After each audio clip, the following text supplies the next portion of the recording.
human brain's sensitivity to learning seem to crest in three broad waves.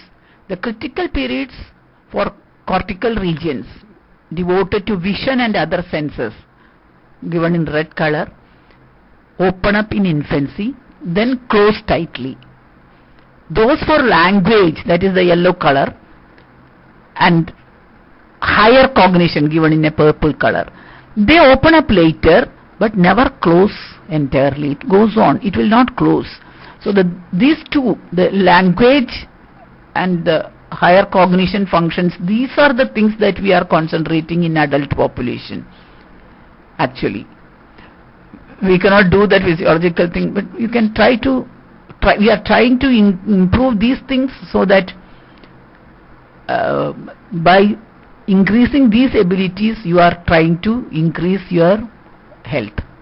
The successive waves will allow a child to acquire increasingly complex skills which are given in the great text. Which are these skills? The vision, improve your vision.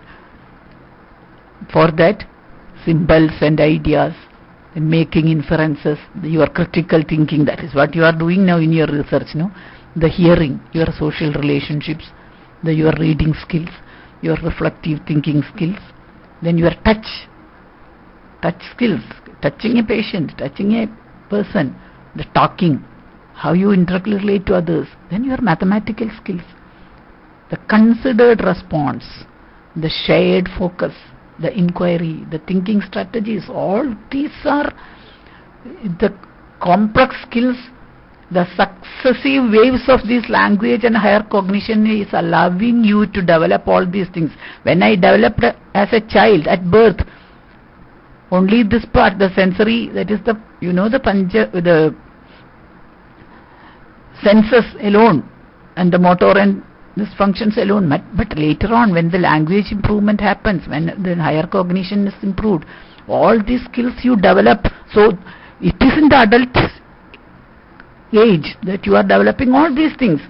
So music therapists should concentrate on all those things. You should not get stuck into one thing, that only veena is necessary, only violin is necessary. No, you need language, you need all the other skills.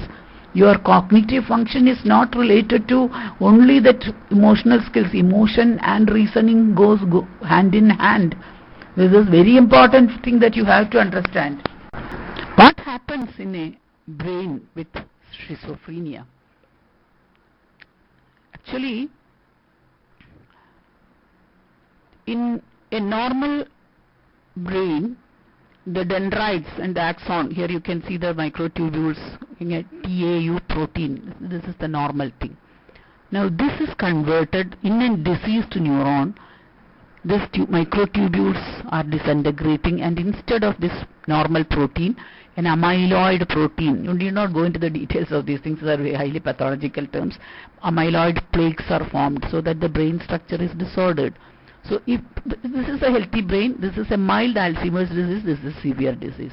Now in a healthy brain, the central cortex, you can see this is the hippocampal area. This is the area which is usually affected in Alzheimer's disease, this small area, hippocampus. This is the normal brain. You study this first, then go to the mild Alzheimer's disease. What is happening? Look at this area and look at this area. What had happened? The cortical shrinkage, the cerebral cortex, this yellow area has shrunken here. Then moderately enlarged ventricles. See here what is the size of the ventricle, and here what is the size of the ventricle. Just look at that. It is enlarged. Then see this hippocampus and see this hippocampus. The hippocampus has undergone shrinking. This is mild Alzheimer's disease. Now go to the severe one. Now this cortical shrinkage is only mild, but here it has become very severe. Now about this, the size of the ventricle is very much enlarged, and the hippocampus is shrunken to such a small size from here to here. So these are the changes that happen with Alzheimer's disease. Here you can see the waves, brain waves on PET, positive electron transmission scan. You can see that the red areas are the active areas. The blue areas are the inactive areas. Now when you are in an alert working condition, the beta waves are working, then it will be 15 to 50 hertz. That is the beta waves. If you are sitting relaxed and in a reflective mode, it will be only 9 to 14 hertz only. Then you are becoming a little bit drowsy, you are about to sleep, it goes down to 5 to 8 hertz. Then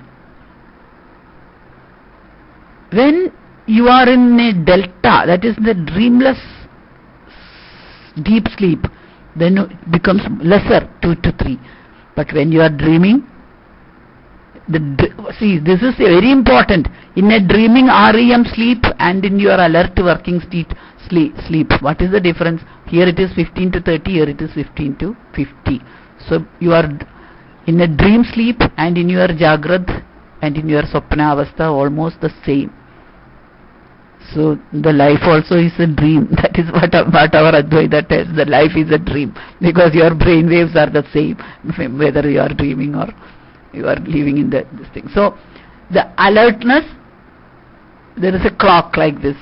This alert clock goes on, and this sleep rhythm, every person has got a sleep rhythm of their own, and this will be there. Now what we are trying in music therapy is to bring down these levels, beta levels to alpha, theta, and to the delta levels, which is the dreamless sleep or the sushupthi, or this is the area when you go into a samadhi as well.